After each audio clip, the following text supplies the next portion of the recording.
top story today. Mobikwik gets the green light from market regulator Sebi for its 700 crore rupee IPO. Remember, the firm reduced the size of its IPO from 1900 crore rupees to 700 crores when it had to refile its papers in January this year. Ritu, you've been tracking all of that action on the front. Take us through what we can expect from this IPO. Well, Shruti, it's been more than 3 years in the making, so big relief coming in for Mobikwik with Sebi finally giving it the go-ahead for a 700 crore rupee IPO.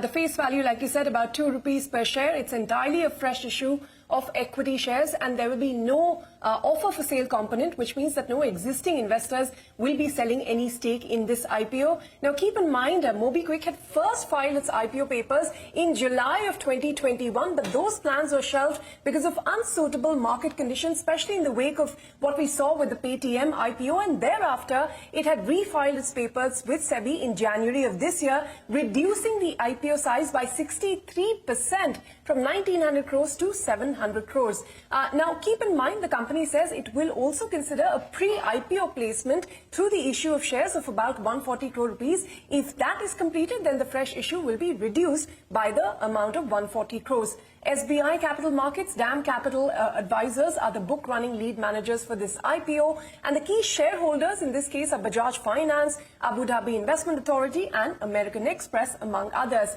Now, of the total 700 crores that Mobikwik is looking to raise, about 250 crores will be used to fund growth in financial services business, 135 crores for funding the payment business, another 135 crores for investment in various technologies, and about 70 crores for capital expenditure for the payment device business, and the rest will be for general corporate purposes. Now, remember, after 15 years of starting operations, it was in FY24 that Mobikwik finally turned profitable before this IPO, reporting a profit of about 14 crores for the financial year. They also posted about 875 crores of revenue from operations compared to about 540 crores in the previous year. And as of September last year, they had about 146.94 million registered users, about 3.8 million merchants on their platform. The bulk of the revenue comes from the financial product distribution, and about 35 to 40% comes from payments.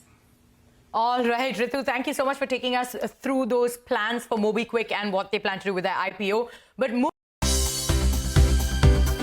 for more news and updates, all you need to do is follow CNBC TV18 on all of our digital platforms.